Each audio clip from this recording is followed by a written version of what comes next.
Sí, buenos días. Hola, ¿qué tal? Va llegando gente.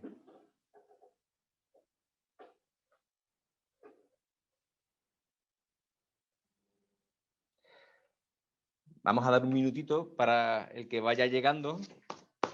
Un bonito domingo aquí en San Lucas. No sé cómo será en vuestro sitio. Aquí la verdad es que tenemos un día maravilloso.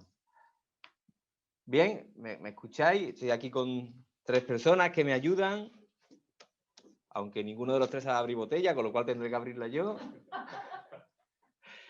Y bueno, cuando vosotros me digáis empezamos, ¿eh? Le damos un minutito para que llegue más gente, ¿no? Okay. Si hay alguno más por ahí.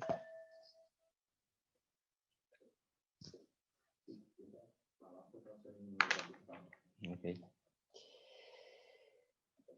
Está bien, pero si somos más de 20. Yo pensaba que íbamos a hacer muy poquitos porque, claro, al final cajas de consumerios se han hecho pocas. Nosotros no llegan a 200 cajas las que se han repartido, porque entendía que era una edición muy rara, que no tenía por qué encajar en lo que buscabais de contubernio de manera general. O sea, lo dábamos por hecho desde cuando empezamos a trabajar con esta idea hace unos meses. Nos parecía siempre que tenía que ser una edición pequeñita, anecdótica, marginal. Es curioso que diga yo que la edición puede ser marginal cuando trabajo en el marco de Jerez, que eso sí que es marginal. O sea, lo que es marginal realmente es el marco de Jerez. Pero como todo en la vida, esto depende del punto de vista. Cuando hablamos de contubernio, del contexto contubernio, lo marginal es todo lo demás. El mundo del Jerez es el centro del universo. Y en consubernio, pues cambiaba esa historia, ¿no? Ahora os iré explicando un poquito qué es lo que buscamos con los vinos y hacemos un paseo por los elaboradores, las regiones y espero que pasemos un rato divertido de cata ahora por la mañana, este domingo. Son y 5, está bien, ¿no? Son los 5 minutos de cortesía. Avanzamos. Buenos días.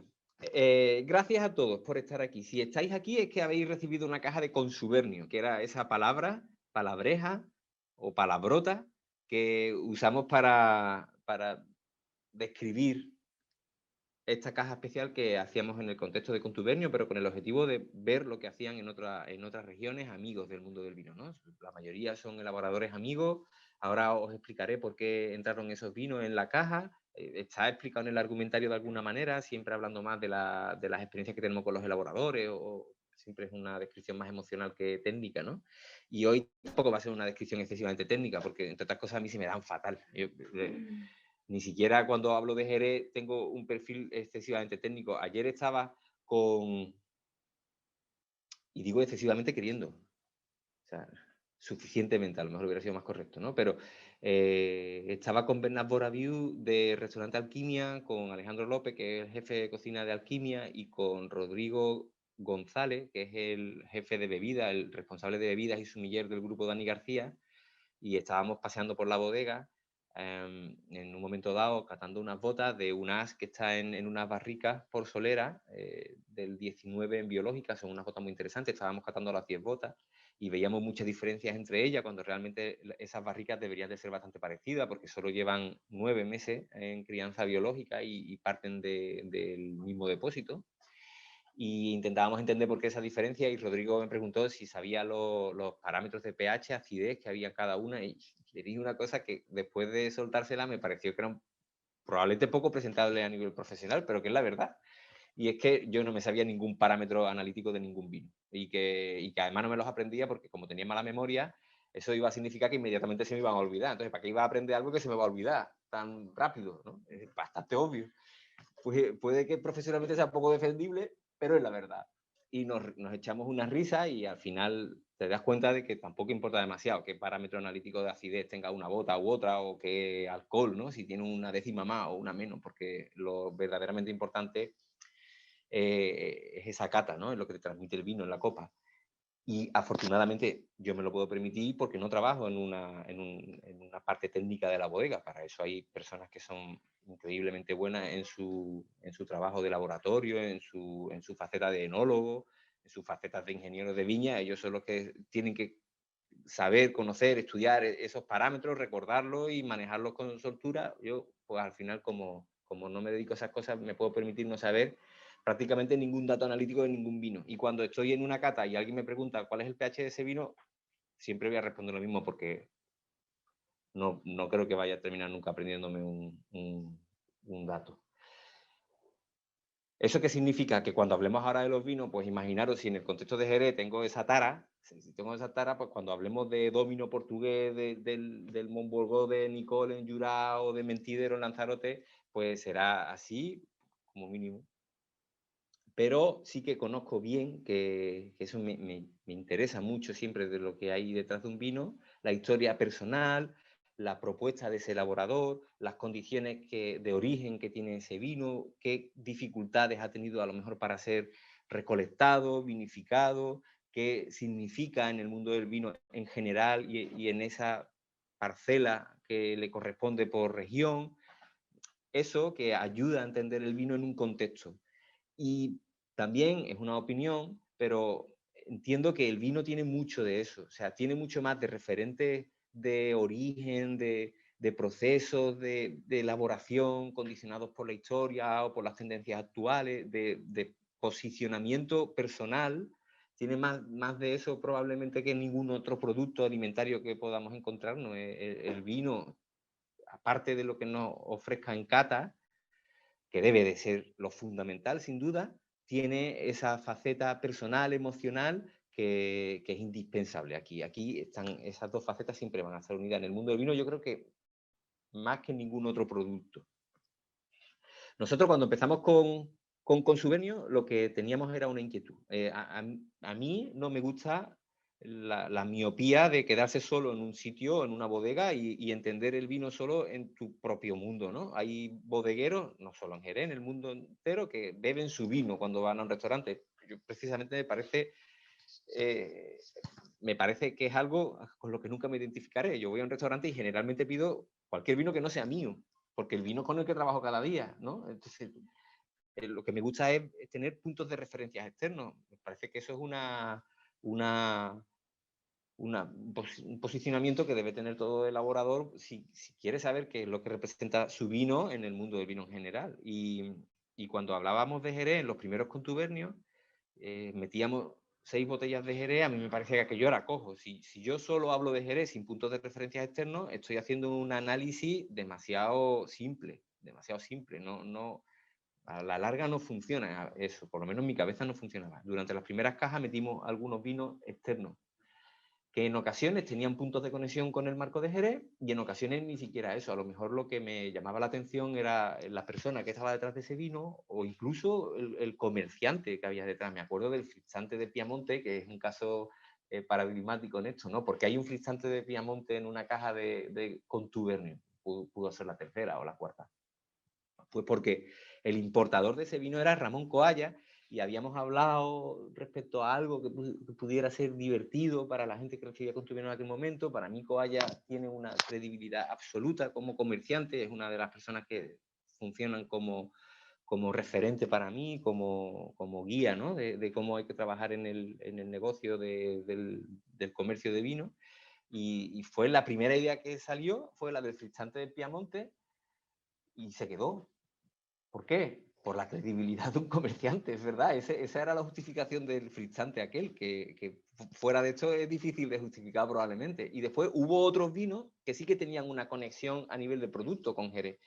Este caso paradigmático lo encontramos sobre todo, pienso con Monopol de Cune, el blanco Monopol clásico. Hay un Monopol que se ha mantenido comercializando por parte de la bodega y después hace unos años hubo una recuperación de una vinificación antigua, de un Monopol clásico que llamaron porque se hacía según la receta original de la bodega. Es una marca muy antigua dentro de esa bodega y en esa vinificación participaba siempre un poco de manzanilla. Había una parte de manzanilla que se ponía en ese vino blanco de Rioja.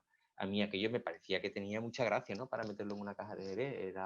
Era viura riojana con un poco de manzanilla. Y aún así, eso fue, creo que el 5. Fue el Contubernio 5. Aún así, cuando la gente recibió la botella, hubo quien no entendió que aquello tenía conexión con Jerez. Y fue, en parte, una de las razones por las que terminamos no metiendo una sexta botella externa. Desde aquel momento decidimos hacer que Contubernio fuera exclusivamente contexto del marco de Jerez, para evitar esa sorpresa, ¿no? Al fin y al cabo, bueno, se podían hacer siempre cosas como esta, y hay montones de tiendas increíbles con personas maravillosas atendiéndolas que te pueden ofrecer cosas divertidas, asociadas o no con Jerez. O sea, no era imprescindible mantener aquella sexta botella. Pero a medida que avanzaban los contubernios, a mí siempre se me quedaba en la recámara la botella que hubiera metido. La botella que hubiera metido en algún momento un vino de Vítor Claro, pues sin duda, porque ahora vamos a verlo, ¿no? El dominó. Pero yo, cuando hablo con Vítor Claro, siempre terminamos hablando de Jerez. Él habla mucho de Jerez. Él ha venido a Jerez lo mismo 4 veces en el último año y medio. Trabaja en Carcabelos y va por ahí buscando botellas antiguas de Carcabelos que tenían crianza biológica. Es una de las regiones de Portugal que tenía posibilidad, tradición, haciendo biológicas y oxidativas, vinos encabezados en Portugal. Él siempre dice que hay 4 sitios en Portugal donde se permite el encabezado de los vinos. Uno es Carcabelos, que es una región casi extinguida, además, no hay prácticamente viñedos. Y esas conversaciones con Vítor Claro a mí me terminaron asociando al personaje a Jerez. Puede que sus vinos no tengan todavía ese perfil jerezano, pero para él genera muchísima curiosidad la biológica y la utiliza como punto de referencia cuando hace sus propias elaboraciones y recibe contubernio. Y habla conmigo después, ¿no? He recibido tal, ¿cómo se hace esto? ¿Cómo funciona aquí la biológica? ¡Jua! Ahí, para mí eso es suficiente como para tenerlo en cuenta en una caja de contubernio. Por lo menos así funciona mi cabeza. Luego, cuando vemos este vino, el domino blanco a lo mejor no vemos todavía esa conexión, pero lo que sí estoy seguro es que, conociendo al personaje, dentro de 5, 7, 8 años, tendremos una biológica portuguesa de Vítor Claro, pero absolutamente convencido. Y a lo mejor, echando la vista atrás, pues recordaremos que probamos esto, que está al principio de su proceso enológico, porque Vítor Claro lleva haciendo vino 5, 7 años, no más, y está empezando a comprar sus propias viñas. Es un proceso personal maravilloso el que lleva él, para mí, claro. Así que, explicando cuál es el objetivo de esta caja y volviendo a agradeceros que creyerais que, aunque trabajemos normalmente con Jerez, pudiéramos ofreceros algo que fuera interesante, dándoos las gracias con toda la sinceridad del mundo, porque no teníais por qué tener esa confianza en nosotros, esa es la verdad, pues vamos a empezar a catar estos 6 vinos en esta maravillosa mañana de domingo, donde todos tenéis más sueño del que querríais porque han cambiado la hora. ¿Ok? Estoy acompañado aquí con Alegría, que lleva una cámara y que es la que va subiendo cosas a redes, le da imagen a Contubernio para que tenga una continuidad en redes, en la página web, y es maravillosa con su trabajo, y además lo hace casi sin molestar. Siempre está por aquí rondando, pero es como si no estuviera, que me imagino que forma parte de su profesión. Y después está Álvaro Barba y Zaskun, que son parte de Contubernio, que nos van a echar una mano con los comentarios que vayáis vosotros formulando, y que son los que se encargan de que esta conexión funcione más o menos bien. El día que no funcione, también la culpa será suya, como es normal. Ok, ¿vamos o no? Además, hay otra cosa muy importante para que ellos estén aquí, es que eso de beber solo está bien cuando tienes una botella, pero cuando te vas a abrir 5 o 6 ya da un poco de pereza, ¿no? No, yo voy. Yo, como buen camarero, puedo abrir una botella y hablar a la vez.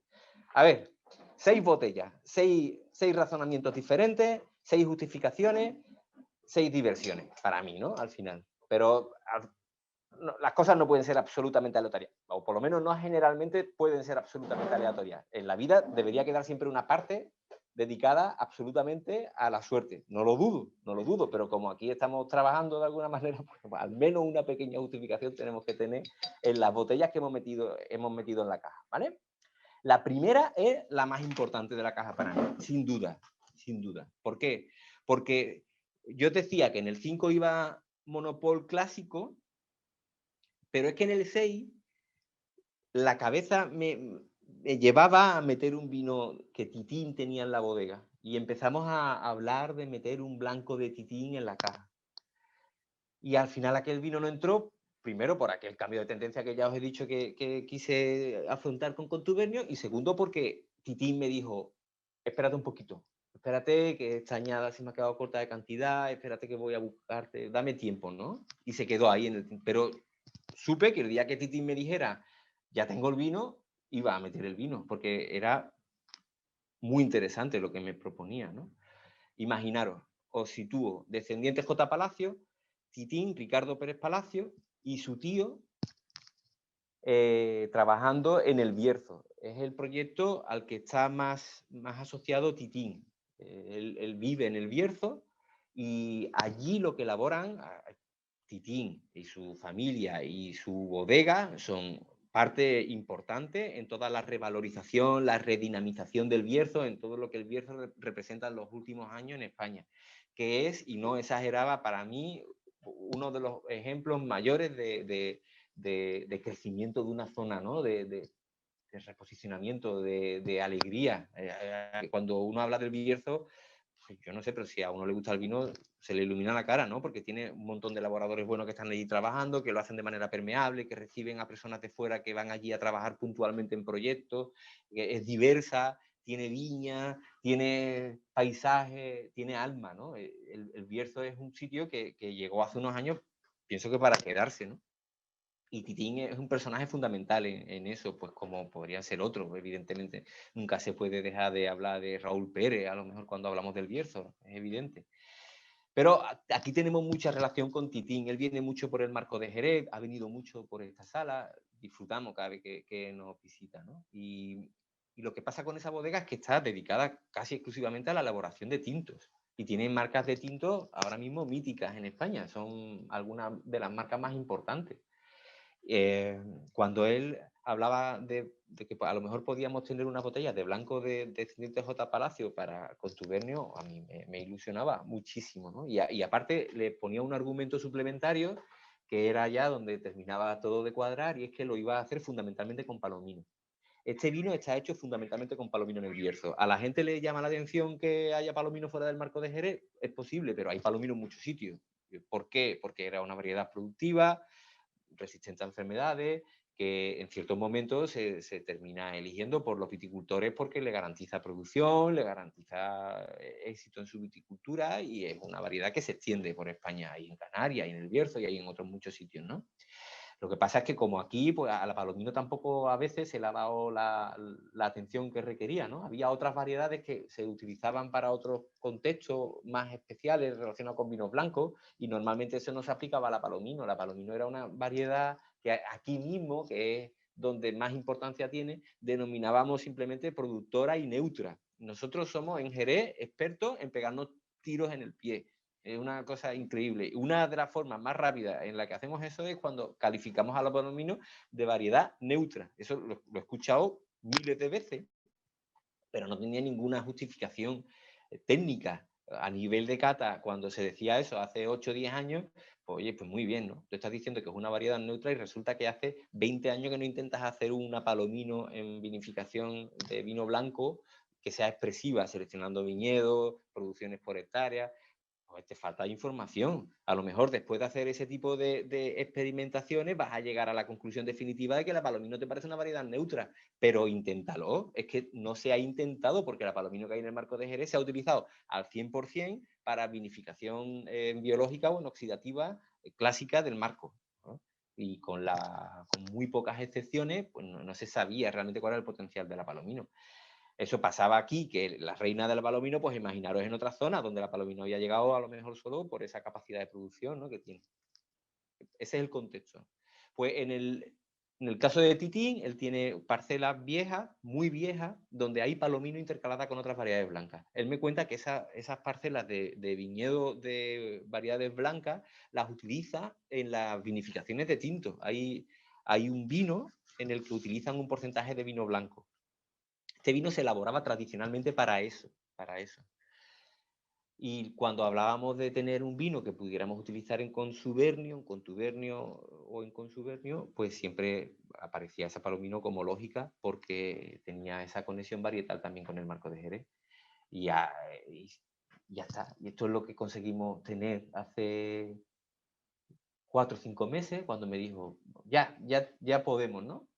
Probamos el vino, iban amigos por el Bierzo, recuerdo a Fátima Ceballos de Dulas, Lagar de la Salud con Juancho Asenjo, que están en un proyecto haciendo cosas, por ahí estaban en el Bierzo y pasaron por la bodega de Titín Palacio y me mandaron un mensaje.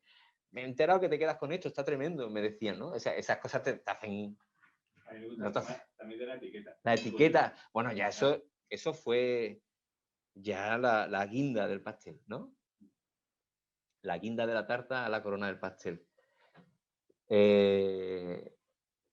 Va Titín y se viene con una etiqueta que hace la mano. Yo no conocía esa faceta de Ricardo, pero parece ser que le gusta mucho el arte, que pinta, que hace pues, diferentes interpretaciones artísticas en las que él se divierte y que forma parte de su afición. Y él decidió, en vez de hacer una etiqueta en imprenta, crear unas planchas que después corta y que pegaba a modo de etiqueta en este blanco que nos ofrecía. Con lo cual tiene un blanco único de una bodega importante, pero dedicada exclusivamente a los tintos, que además tiene una etiqueta hecha, el proceso para ese blanco, a mano y diferente una de otra. No hay ninguna etiqueta igual. Pues no me digáis que no es divertido. Esa botella que tenéis es divertida. Y luego está el vino. Vamos a servirlo porque con tanto hablar, esto me estaba mirando en plan, oye, ponme algo que yo...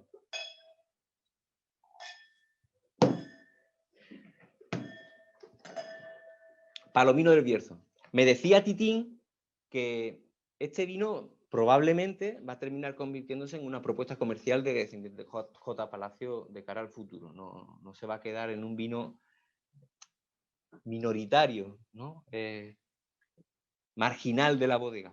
Ellos utilizan este blanco, aparte para ese trabajo con los tintos que os he dicho antes, como vino de bodega, se lo reparten en la bodega y lo venden en proximidad. En los últimos años parece ser que solo vendían algunas botellas, pero en proximidad, en un mercado de productos ecológicos que hay en el pueblo donde está la bodega, y esa es la escasa forma en la que este vino ha llegado al consumidor. Lo que pasa es que ahora decían que estaban planteándose ya llevar esto a un proyecto más formal, ¿no?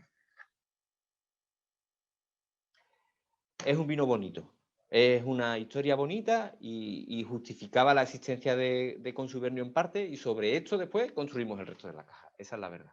Yo voy avanzando por el timing, estamos ahí 25.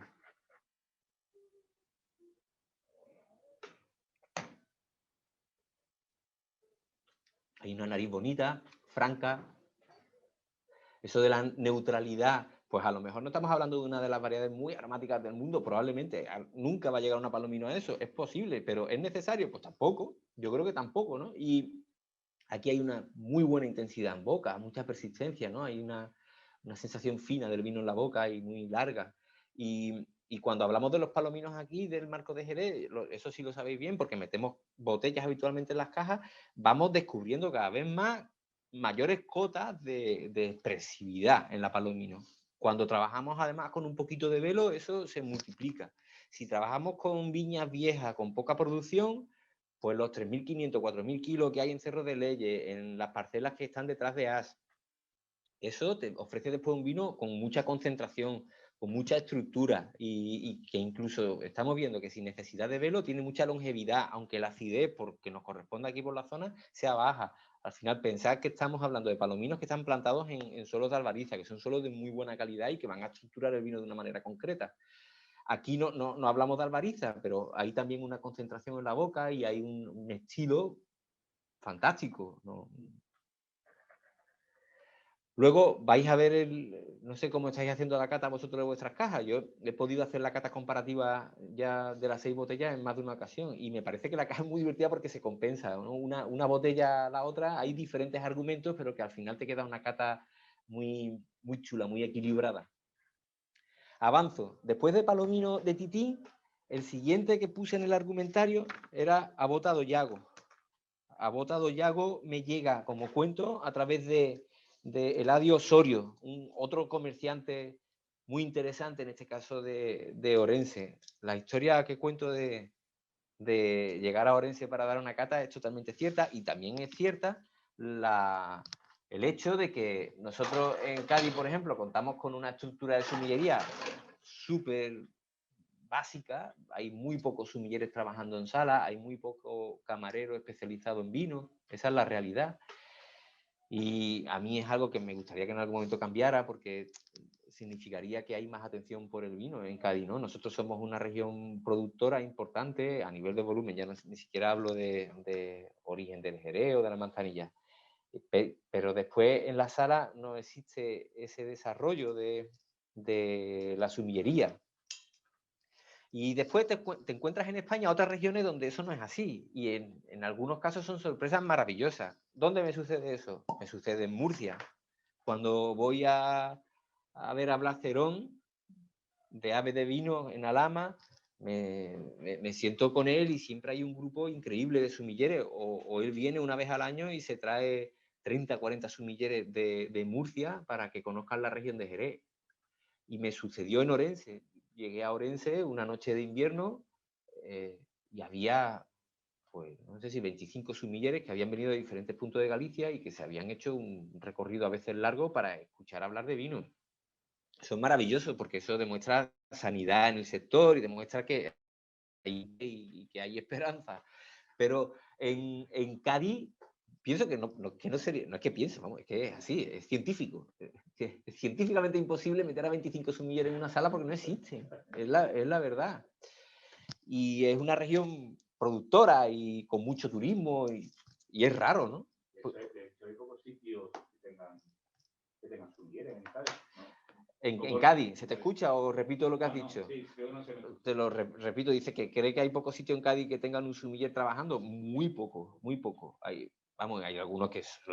Aquí lo importante cuando hablamos de este tipo de cosas siempre son las excepciones, que eso creo que está escrito por aquí. Oye, hay ocasiones en las que más importante que hablar de la generalidad es hablar de las excepciones, porque son las que dignifican la situación. O sea, al menos te dan un punto de referencia de esperanza. Yo pienso, por ejemplo, en Mario del Faro, que además es cocinero, no está en sala, y Mario del Faro tiene un interés infinito por vino. Pienso, por supuesto, en el equipo de Aponiente, o pienso en los equipos de los restaurantes top que ya se van desarrollando poquito a poco, el Lu, el Mantua, y hay gente con interés por el mundo del vino, evidentemente. Pienso en la gente que trabaja en el Espejo. Sí, hay algunos ejemplos, ¿no?, de personas que trabajan y tienen mucho interés por el mundo del vino, pero es muy minoritario. Y ese desarrollo, pues si algún día llega, pues será bueno para el consumidor, para el bodeguero, para todo el mundo, porque demuestra respeto por el servicio del vino. Bueno, pues eso no sucede en otros sitios, no sucede, por ejemplo, en Murcia, como digo, no sucede en Orense y no sucede en otros sitios. Me ha pasado igual en Navarra, con Anchón. Estuvimos en su hotel con la Asociación de Sumilleres de Navarra, lo mismo, un grupo inmenso, con mucho interés. En Cádiz no existe eso. ¿Por qué suele? Entiendo, yo pienso que esto se da porque hay un personaje que dinamiza el sector. O sea, estoy seguro de que Blas Cerón tiene mucha responsabilidad para esto en Murcia, estoy seguro de que Eladio Osorio tiene mucha responsabilidad para esto en Orense, o que Anchón lo tiene en Navarra. No son los únicos responsables, pero seguro que tienen parte de la culpa de que haya ese interés en la sala por el conocimiento del mundo del vino. Cuando hablamos de Eladio Osorio, lo mismo, me termina fascinando tanto el sitio, la gente, ese Marco que va a las catas. Ahí, no quiero decir, no, tengo tan mala memoria que sería capaz de cambiar el sumiller y el restaurante y prefiero muchas veces omitir. Pero recuerdo a mucha gente de aquella cata y recuerdo a Eladio y hemos hablado después cientos de veces por teléfono y nos hemos visto. Y también está por ahí Arsenio de Coalla, que trabajan juntos en muchas ocasiones. Y es un contexto en el que me apetece moverme. Entonces, cuando hablamos de consumernio, ¿qué hago? Pues a través de Eladio terminamos consiguiendo el vino de Galicia, que a mí me parecía fundamental en una caja de estas. ¿Por qué? Porque Galicia, aparte de esto que os digo de la sumillería, también tiene un dinamismo tremendo a la hora de elaborar vino. Hay varias regiones, varias denominaciones de origen, hay personas absolutamente maravillosas que trabajan incluso de manera creativa al margen de los dictados de las DO tradicionales. Pienso en José Luis Mateo, pienso en Eulogio Pomares, que son personajes increíbles, pero ¿Qué pasa? Que también son más conocidos, lleva José Luis Mateo, Eulogio, llevan tiempo. Cuando hablé con Eladio, él me comentó de Yago, que es más joven, está más al principio de su proceso, que puestos a compartir una botella de alguien me pareció interesante. Y aparte había otro argumento, y es que Yago, en esa creatividad que aplica a sus elaboraciones, había decidido meter su vino, su no Ribeiro, está en el contexto físico de Ribeiro, pero no amparado por la DO. Hay que tener cuidado con esto, sabiendo los precedentes de Ribeira Sacra. Ribeira Sacra era, ¿no? Sí. Cuando se enfadó porque un periodista dijo vinos de Ribeira Sacra y había algunos que no estaban amparados por la DO, lo había puesto en un artículo y el ADO se enfadó muchísimo. Bueno, antes que eso hay una región que en un mapa tiene un nombre, ¿no? Pero no me voy a meter en política porque esto es meterse. La cuestión es, la cuestión es que Yago trabaja en esa zona, pero bueno, su creatividad en su juventud pues hace cosas que a lo mejor no están sometidas a las normativas de la DO, y este era un ejemplo porque él coge esas uvas y las pasa por una bota de amontillado que se le mandó desde el Marco de Jerez hace un tiempo. Esa bota la tiene allí, pasa el vino que elabora en la región, y cuando probé esta muestra, probé varias cosas, esto me pareció súper interesante, a nivel de vino y a nivel de historia, ¿no? Ah, ya os he puesto.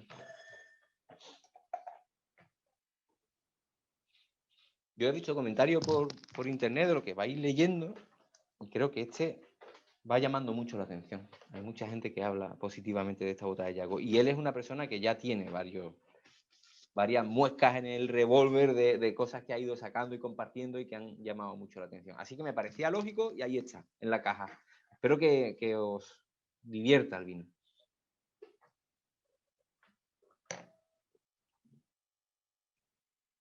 Hay cierta contundencia en la boca, ¿no? Y hay una cierta acidez también. La cosa es que también me ayuda a hablar de otra historia, este vino. Y es de esa curiosidad que existe en muchos jóvenes elaboradores, o en elaboradores ya con mucha tradición, respecto a lo que se hace aquí, al marco, ¿no? Incluso antes de que aquí mismo tuviéramos conciencia de que pudiéramos ser interesantes para nuevas tendencias, ya había gente que hablaba del velo, que trabajaba con el velo, que hacía sus experimentaciones con velo, con botas envinadas de manzanilla. Es como lo que pasa con los periodistas, ¿no? Cuando leía en Anaya Turín eso de cuidado, que es Jerez, que esto es una de las grandes regiones del mundo, pero parece que ellos no se han enterado. Pues eso pasaba a nivel de periodistas, pero también a nivel de elaboradores en algunos casos. Ahora pienso que aquí en la región tenemos más conciencia de que estas herramientas de trabajo que son naturales de Jerez, el velo, la bota envinada, este tipo de cosas que son interesantes, ya empezamos a tener esa conciencia porque se van desarrollando este tipo de proyectos y los nuestros propios, y vamos tomando un poco mejor conciencia de qué posición ocupamos en el universo, pero hace 7, 8 años eso no existía. Estos vinos ayudan a eso, ¿no? Ayudan a entender cómo cosas que aquí son normales, que a lo mejor no son muy valoradas, sí pueden tener interés para un elaborador a 1.200 kilómetros de distancia. 1.100. Rico. Titín. Yago, Bierzo, Galicia. Sigo. Domino. Dominó. No sé por qué me he empeñado siempre en llamarlo domino cuando tiene una tilde así de grande, ¿no? Pues lo mismo es por mi inseguridad con el portugués, que es absoluta. Aunque reconozco que también hay una devoción absoluta por el portugués, me parece una lengua maravillosa, pero mi mujer no quiere mudarse conmigo a Lisboa, viví 6 meses. Ya lo... Bueno, Víctor, claro, la historia que cuento en el argumentario es totalmente cierta. O sea, y además os voy a decir quién fue la persona que me dijo, oye, Rita, que va para allá un amigo, puede ir a Innoble. Era Luis Gutiérrez, el que me dijo, va.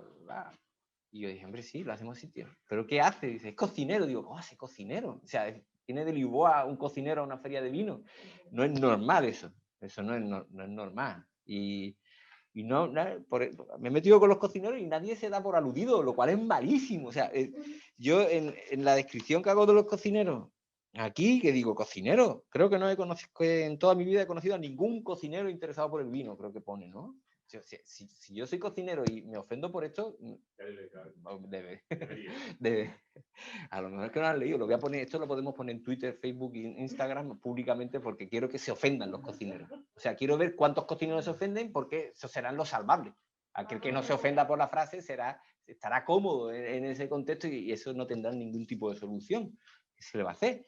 Pero a ver, los cocineros tienen una responsabilidad en este país. Ellos han tenido una virtud importante y es que han trabajado muy duramente, no lo dudo, en los últimos años creando una tendencia gastronómica española que a nivel mundial ha situado a la gastronomía española en la élite. Ok. Seguramente les habrán ayudado a los cocineros, los camareros, seguramente, porque los cocineros, como decía el otro día, ¿quién era el que decía? Decía, no entiendo por qué los cocineros salen al final del menú cuando ya nada tiene solución. El cocinero tendría que ser al principio del menú, ¿no? No, pero salen a saludar al final del menú, es una cosa muy curiosa. Claro. Entonces, claro, ellos cocinan, pero los platos los llevan los camareros y los vinos los llevan los camareros o los sumilleres. Y algo habrán tenido que ver también en la revalorización y en la redinamización o en la dinamización de la gastronomía española. Los sumilleres y los camareros han quedado en segundo plano, seguro, y hay que hacer una reivindicación de su importancia en la sala. Al final son los que atienden al comensal, los que explican los vinos, sobre todo para el sector vitivinícola de este país. Es fundamental la asistencia de sumillería, de gente con interés en el vino en la sala, porque son los que hacen de correa de transmisión entre lo que hace la bodega y el comensal. Son los que pueden explicar nuevos proyectos, los que pueden hablar de personas que están detrás de los vinos. Eso es importantísimo.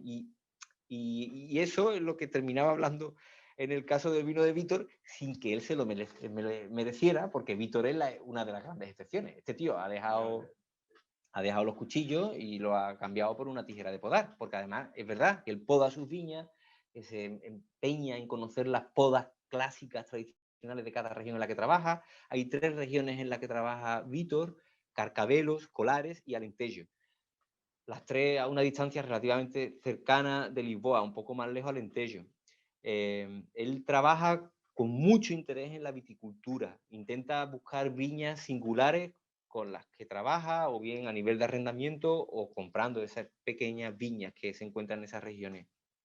Y después intenta elaborar, entendiendo el contexto tradicional de esas regiones, en un perfil muy poco intervencionista, dejando que el vino se exprese, y entiendo que también en un proceso todavía de aprendizaje de Vítor, ¿no? Pero cuando hablas de Vítor, cuando hablas con sus amigos y con personas que lo conocen de Vítor, te dicen que es excelente en lo que suele abordar, con lo cual el recorrido de Vítor seguro será maravilloso en los próximos años. Y yo pruebo sus vinos y lo escucho a él y me encanta. Es de estas personas que te sitúan espacialmente, que evocan lo que hay detrás de cada vino, y lo hace hablando muy poco, también lo advierto. Él dice que habla poco porque escucha mal y que eso le ha hecho encerrarse en su mundo. Ese es el personaje. Y este es uno de los vinos. Yo a él le di libertad, porque él recibe contubernio desde hace mucho tiempo. Él y un grupo de amigos portugueses comparten cajas, comparten los vinos, y pensé que era el ejemplo perfecto en el que no tenía que orientar su decisión, sino: Vítor, necesito un vino tuyo para esto. Y él me ofreció 2 vinos blancos. ¿Mm?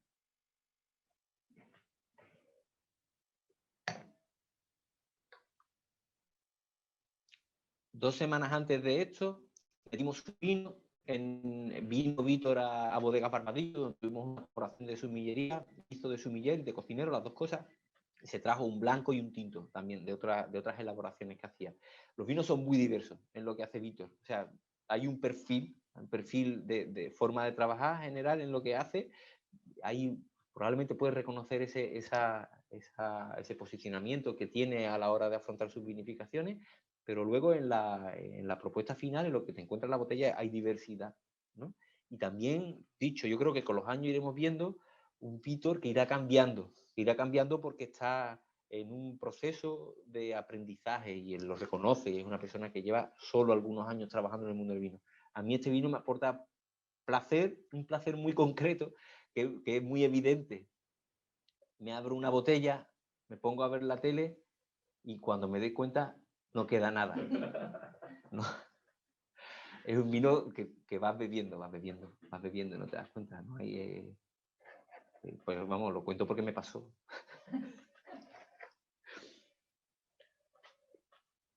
Es un 19. A lo mejor hay una evolución mayor a la que se podría atribuir a un 19. Es probable, es un vino que tiene cierta tendencia oxidativa, ¿no? Marcada.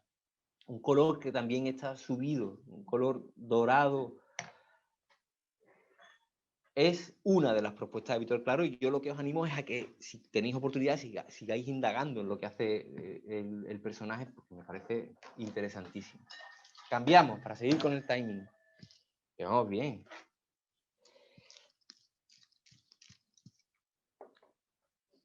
Jura. Yo decía, ¿me vais a llamar Snob, no? Por meter un Jura. ¿Jura está sobredimensionado? Pues no quepa la más mínima duda.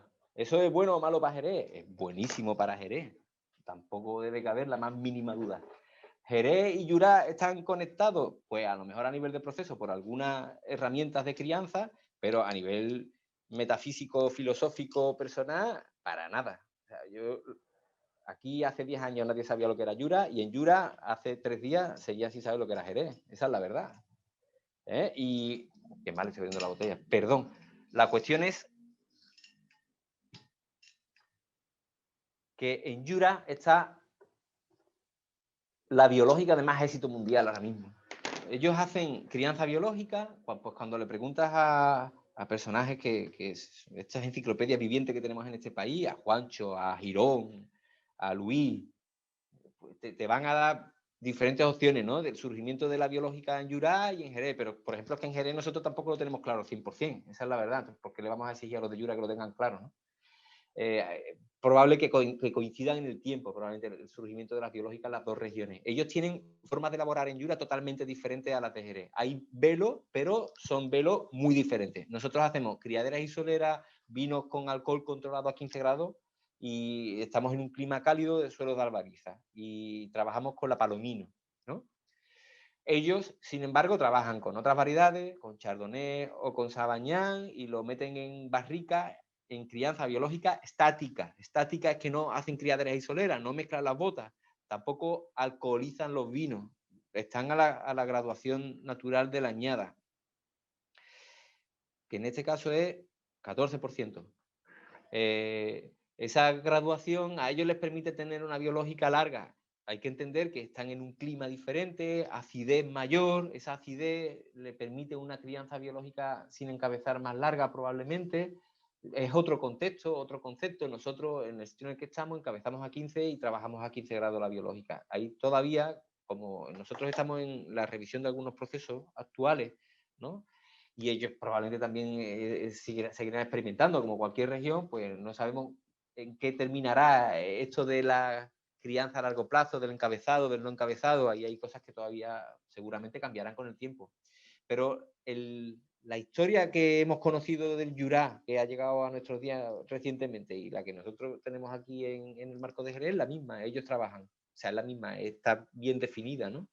Ellos trabajan en botas, en estática, con un velo a largo plazo que se convierte en un vino que se llama Vinjan, vino amarillo, a los 6 años y pico, un vino muy interesante, probablemente la mayor conexión con las manzanillas pasadas que personalmente pienso que existen por ahí en el mundo. Cuando te abres un Vinjan rico, con años, sí que encuentro unas conexiones clarísimas con esas manzanillas pasadas y después hay otros mundos que son incluso menos comparables. Aquí en este Montborgo de Nicole hay 1 año de biológica en 3 años de crianza. Ellos sí tienen más experiencia trabajando con vino blanco porque para ellos el Vinjan es una pequeña parte de su producción total, una pequeña parte de su producción total. Sin embargo, para nosotros la manzanilla, esa crianza dinámica de alcohol controlado y a largo plazo, es la base de nuestro trabajo. Ahí hay una gran diferencia entre Jura y Jerez, ¿vale? Ellos sí han trabajado mucho con blanco, nosotros estamos muy dedicados a la biológica pura. Y sin embargo, nosotros ahora estamos muy interesados en ver cómo funciona la biológica en corto plazo en vinos blancos, por ejemplo, sin encabezado, o incluso encabezado, pero en añada. Ahí hay mucho interés en esta región. y ellos seguramente, como han estado trabajando en otros muchos segmentos, ellos sí han tenido una región mucho más diversificada, pues mantendrán a lo mejor su estilo. No sé. Lo que sí es verdad es que en los últimos años hay elaboradores de culto en Jura que han trascendido su pequeña región y se han convertido en personajes de culto en todo el mundo. Auvernois, Macle, son nombres que hace 10 años eran relativamente accesibles y conseguías botella en precio y que ahora empieza a ser muy complicado, ya no por precio, sino por la dificultad de dar con esas botellas. De entre los elaboradores de Jura, aquí tenemos la suerte de que Joan Calatayud, que es otro de estos tenderos de vino apasionados, con conocimiento, que trabajan en sus regiones y ayudan a dinamizar sus regiones, pues en el caso de este, Joan Calatayud importa Nicol de hace mucho tiempo. Es una elaboradora que me gusta, porque aquí tuvimos una cata de Luis Gutiérrez y otra de Andrés Conde de la Cigaleña, pues hace ya 10 años, y apareció recurrentemente y me sorprendía la finura, la definición, la elegancia que tenía Nicol en el contexto de lo que catábamos de Jura normalmente. No había muchas diferencias, pues eso, entre los Macles, los Auvernois, pues eran vinos a lo mejor más poliédricos, y aquí lo que veía era definición y elegancia, y siempre me quedé con Nicole en la recámara como el elaborador que me gustaría beber de Jura. Cuando afrontamos esta caja, pues a través de Joan conseguimos estas botellas del 17 de un vino con 1 año de biológica.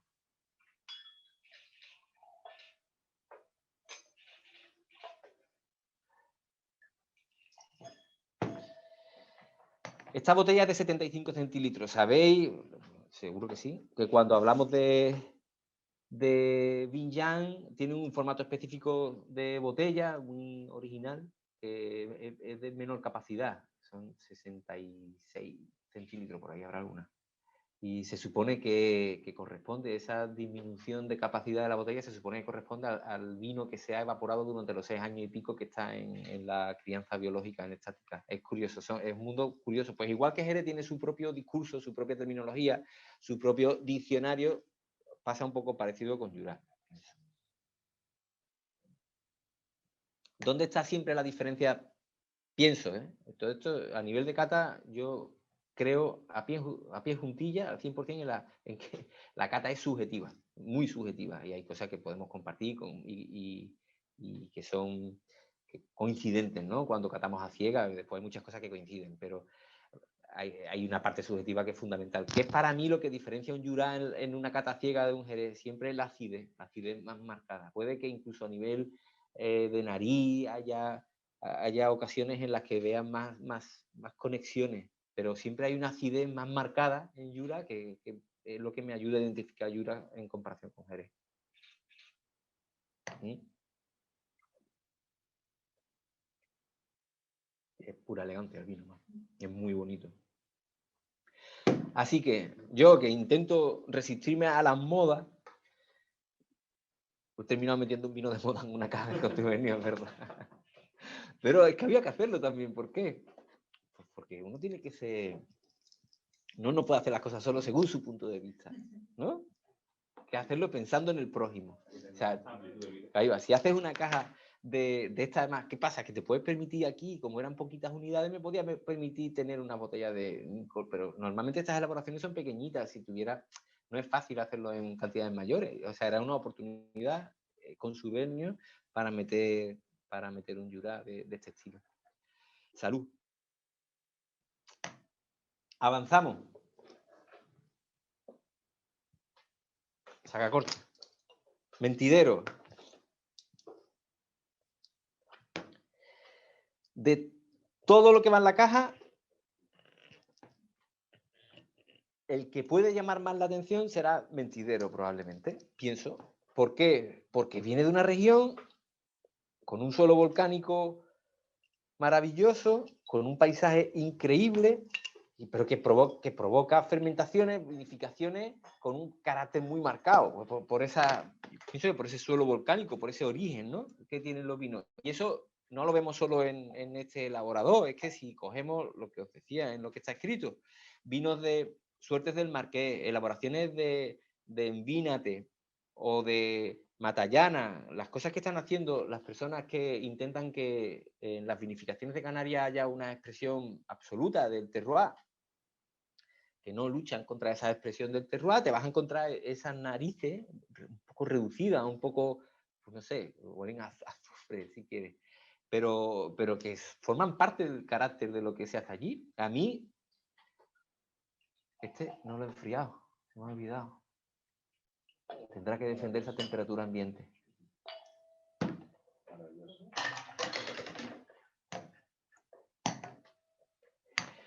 Allí, desde que empezamos a conocer, por lo menos en lo que llega a mi proceso de aprendizaje, habrá otros ejemplos, evidentemente, pero yo empecé a conocer lo que hacía en Vina, Suerte del Marqués, y estas primeras narices me llamaban la atención mucho al principio. Ahora, que han pasado de esos 5 años, 6 años, ya no me sorprende para nada. O sea, pero sin embargo, cuando estoy en una mesa y se pone un vino así, a veces sí veo esa cara de sorpresa en el comensal o en el amigo que tengo delante, claro. Y no me preocupa porque he pasado por ese proceso. O sea, yo he pasado, no necesariamente todo el mundo va a llegar a la misma conclusión que yo. Y es que la nariz no me preocupa, entiendo que forma parte de ese terroir y sin embargo disfruto increíblemente de la boca. O sea, ahí estoy yo. Cuando veo a una persona enfrente que me mira así como diciendo, ¿qué debo hacer con esto? ¿No? Pues pienso en el proceso de aprendizaje que he tenido yo. Y además hago un paralelismo. ¿Cuál es el paralelismo con Jerez aquí? Para mí, ese. ¿Por qué? Porque esa cara de sorpresa es la que pone un montón de gente la primera vez que se pone una copa de manzanilla. O que se mete la manzanilla en la boca. ¿Verdad? O sea, yo me encuentro con esa situación en miles de ocasiones hablando de manzanillas, por ejemplo, con personas que incluso saben de vino en general. Me ha pasado con personajes que sabían muchísimo de vino. Grandes sumilleres franceses, caballeros de la Legión de Honor, llegar aquí, enfrentarse a una manzanilla por primera vez y ser un adolescente en el mundo del vino.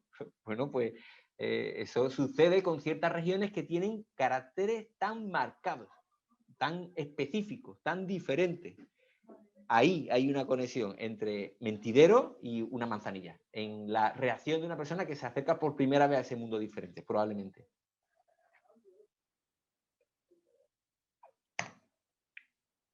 Hay una finura en la boca increíble en este vino. Me parece precioso. Y hay una nariz que irá cambiando con los años de botella y que va cambiando también a botella abierta. Es un vino que a lo mejor lo puedes dejar y va evolucionando un poquito. No va a desaparecer esa reducción en una botella abierta en corto plazo. Experiencias personales. Yo he abierto con un amigo, con Raiko, que de hecho que tiene mucho que ver en este proyecto, vamos, es el que manda. Pues he abierto una vinificación antigua, un Taganana, no me acuerdo, de la primera añada, no me acuerdo de la añada, que tenía en la memoria aquella reducción inicial y se había convertido en un vino estratosférico, una cosa increíble. Ya sin ni siquiera ese carácter, había pasado una etapa de evolución en botella y se ha convertido en algo increíble, ¿no? O sea, ¿es importante esa evolución en botella a largo plazo? Pues no lo sé, habrá que verlo con estos vinos con tiempo. Tampoco es imprescindible porque a mí ahora mismo el vino me causa mucho placer en la boca. Le veo esa finura, esa elegancia, me parece sápido el vino y está en un suelo que desde luego no creo que sea proclive a esa sapidez teóricamente, ¿no? Hay una fruta preciosa en la boca. Y también es un vino que te invita a seguir bebiendo, ¿eh? Una vez que empiezas con él. Mentidero forma parte de un proyecto que se llama Puro Rofe. Puro Rofe es la pata lanzaroteña de Valientes Vinos, que es el desarrollo de Raiko Fernández en vinificaciones canarias. Él se dedica a la comercialización de vino en su empresa, se llama Buena Uva. ¿Y qué pasa? Pues que el paisaje lanzaroteño, a los que nos gusta el vino, a los que visitamos viñas, pues nos llama la atención. Tú no puedes pasar por el paisaje de la Jeria sin que se te caigan los lagrimones, porque es como increíble que haya una vid en secano funcionando. Es totalmente increíble. Probablemente uno de los paisajes más singulares del mundo, hablando de viñedos. Y si queréis quitar el probablemente, también vale, ¿eh? O sea, es una auténtica maravilla. ¿Y hay buenos vinos? Hay vinos en Lanzarote, hay buenos vinos, claro que sí los hay, pero si tú te dedicas a la distribución, al trabajo con vinos en Canarias y tienes ese viñedo cerca de ti, la tentación de querer hacer algo con él, algo personal con él, será inmensa. Y es lo que debió pasarle a Raico. Y terminó metiéndose en una aventura en la que contactó con Ascensión Robaina, que es propietaria de algunos de los mejores viñedos de la isla, en ecológico, personaje increíble. Y terminó buscando también socios locales que le permitieron vinificar. Y aquellas vinificaciones iniciales han terminado convirtiéndose en un proyecto súper bonito que se llama Puro Rofe, y después en una segunda estrategia ahora relacionada con la isla del Hierro, que es otra maravilla, se llama en ese caso Pimbache. En el caso de Lanzarote, pues se trabaja, como os he dicho, con suelos de lajeria, con suelos volcánicos, con picón, con todo esto que aprendemos cuando vamos allí por primera vez, que eso sí que no se te olvida porque es tan llamativo. ¿Cómo se te va a olvidar, ¿no? Que hacen un agujero, la humedad, es increíble, ¿no? Cómo llegan a esa conclusión de viticultura. ¿Y cómo es el Hierro? El Hierro es muy diferente. Es una isla con una orografía totalmente diferente. Recuerda mucho a Taganana, en el norte de Tenerife. Grandes precipicios, viñedo en altura, casi encima del mar. Viña muy vieja, que en el 99% de los casos terminaba en la cooperativa del Hierro, para ser vinificado por la cooperativa, que es fantástico. Ya sabéis que yo soy un defensor a ultranza de las cooperativas y ahí está la Gallarda para demostrarlo, ¿eh? Pero ¿se podía también tener un proyecto singular en el Hierro? Pues lo mismo que debió pensar Raico posteriormente al proyecto de Lanzarote, y se terminó yendo al Hierro, y ahí empezó con el proyecto de Pimbache, buscando pequeñas viñitas singulares que después se traducen en viñas de parcela. Y ahora hay pues una serie de vinos que salen de diferentes parajes herreños bueno, y son, para el que tenga curiosidad, opciones maravillosas de situarse en ese contexto a través de una copa de vino, ¿no? Y terminamos con Mirabrás del 16, que creo que, mira a ver si hay no hay Mirabrás del 16. Bueno, como yo me lo sé de memoria. Lo que pasa es que vosotros os vais a quedar sin vino. Búscala en la caja. Mirabrás del 16, sí conocéis Mirabrás, he metido Mirabrás en otros casos. Para mí es una de las marcas de vinos blancos que están ayudando en la revisión de lo que se hace con vinos blancos en la región. Es una sola parcela, se llama Cerro de Leyes, parcela de viña muy vieja de la bodega, muy bien, se plantó en el 72, eso aquí es viejo, ¿eh? Está la viña con muchas marras, produce muy poco, en un suelo muy bonito, estamos hablando de 3.500, 4.000 kilos hectáreas, vinificación en la que se hace asoleo, se fermenta en bota de manzanilla, después hay crianza con velo, crianza en depósito, en la que Montserrat Molina, que es la madre de este vino, experimenta y busca la máxima expresión de la Palomino en una vinificación tradicional del marco de Jerez. Hubo un 14 muy interesante, la primera añada, con un perfil muy especial, y hubo un 16, y el 16, lo que os cuento, cuando lo probábamos al principio, como son vinos que dependen tanto de la añada, a mí me costaba identificarme con él porque venía del 14, me resultaba... No, esas manzanillas, en una caja de Puro Rofe que hay abierta, quedan solo 2 botellas ahí.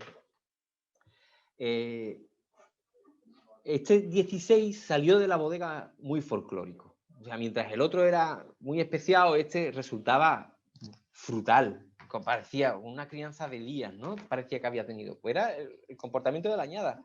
Nada más que eso. Y eran 5.000 botellas que fueron saliendo por ahí.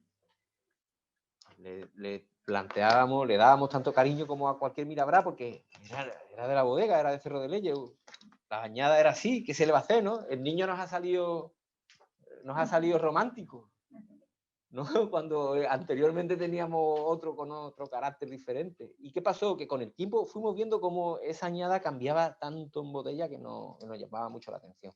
Y fue tornándose un vino casi no reconocible de Jerez. Esa también era la verdad. O sea, nosotros tenemos ya una experiencia con vinos blancos con crianza en el marco de Jerez, y hay unos perfiles que se comparten. A mí, entre Mirabrás, As, lo que hace Ramiro, Willy, Primitivo, Forlón, veo conexiones. Hay conexiones. Hacemos catas comparativas y hay una serie de hilos conductores. Y el 16 era el verso libre, absolutamente el verso libre. Y al final, ¿qué pasó? Porque con los años se convirtió en un vino muy divertido, muy interesante. Lo disfrutamos como niños chicos, cada vez que teníamos oportunidad, abrir una botella en una cata. Y no quedaban botellas porque ya había salido de la bodega, estábamos trabajando con la añada del 17 y ahora con la del 18. Y hace un tiempo me entero de que un distribuidor había guardado parte de 16. Lo había comprado a la bodega, se lo había mandado yo, que soy responsable de este vino en la bodega, y él tenía, pues de lo que había comprado, todavía una parte guardada. Una parte guardada que con la pandemia, además, estaba ya guardada sin solución comercial, porque es un distribuidor que ha tenido un año casi de parón, como tantos distribuidores que están muy relacionados con la hostelería en este país, dependiendo por zona.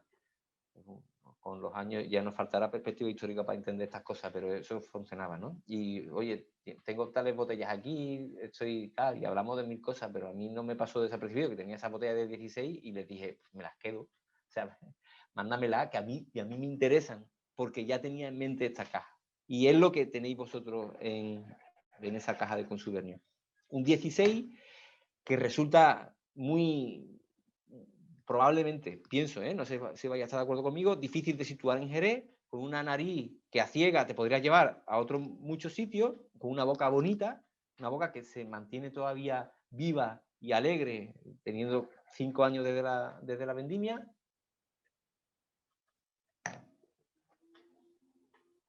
Con mucha profundidad y con un color precioso, dorado claro. Me parece que es uno de estos ejemplos que nos vamos a encontrar y que nos sorprenden de la capacidad de crear vinos expresivos con palomino en el marco de Jerez. Y yo creo que aquí tenemos eso, un ejemplo claro de las cotas de calidad que podemos llegar a conseguir.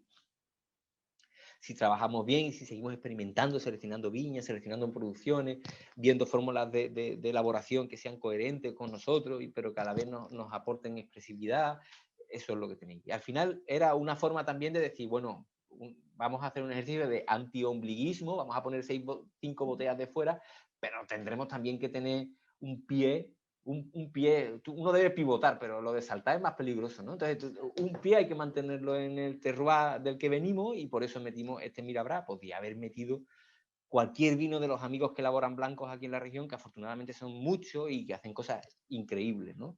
Pero tuve esta oportunidad con el 16 Mirabrá y ahí terminó.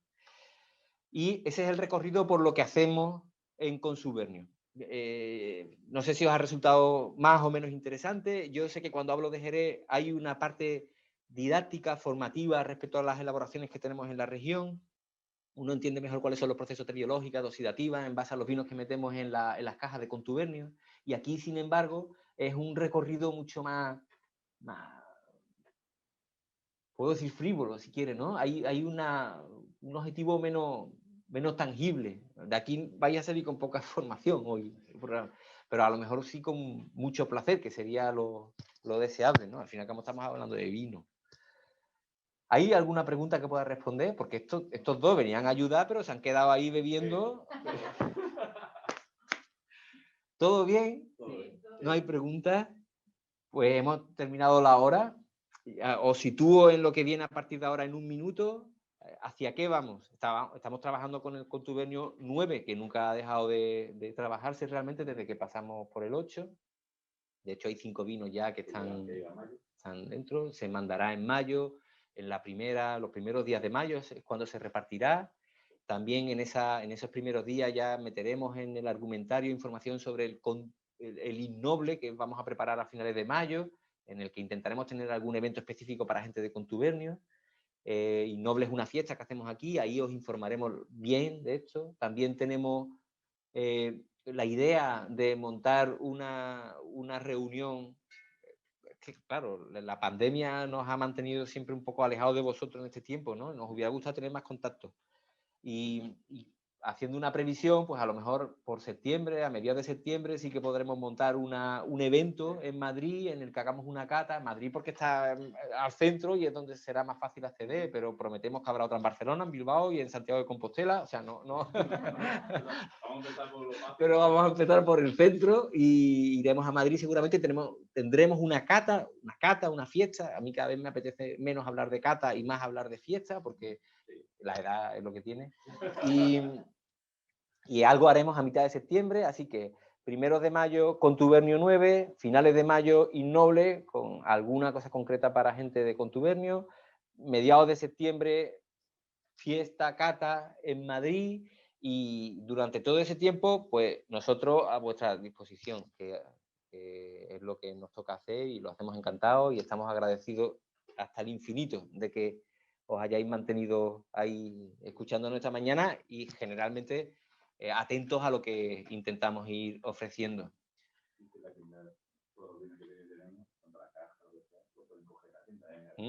Sí. Ya, y que el mundo sigue, dice Álvaro. Álvaro que está aquí dice, oye, que el mundo sigue, es verdad, hay una tienda online que está funcionando, Alegría hace fotos, aquí tenemos una actividad frenética. El de mayo es Innoble. Innoble, nosotros tenemos las fiestas de Innoble, esta será la 3ª edición, las vamos a plantear para 300 personas, pero en un espacio muy amplio, con muchísimos espacios pequeños donde controlaremos aforo. Intentamos adaptarnos a las circunstancias que tenemos, aunque todavía quedan 2 meses para esto, y creemos que va a poder hacerse y estamos trabajando como si pudiera hacerse el día 29 de mayo en San Lucas. Y eso sí es fiesta. Ahí, si se cata, es porque hay alguien que necesita descansar y quiere sentarse, esa es la verdad. O sea, yo creo, de hecho... Ya os iremos dando información sobre esto, pero es una fiesta un poco canalla que hacemos en torno al vino del Marco de Jerez y donde vienen muchos amigos del resto de España. Y poco más, que me he ido 5 minutos del horario, pero creo que ha merecido la pena. Yo he disfrutado con los vinos, espero que vosotros también. Muchas gracias por estar ahí y por haber cogido una caja de consubernio, aunque fuera un delirio antiombliguista. Eso. Probar cosas nuevas también. Hay que probar cosas diferentes. Muchas gracias por todo. Un placer.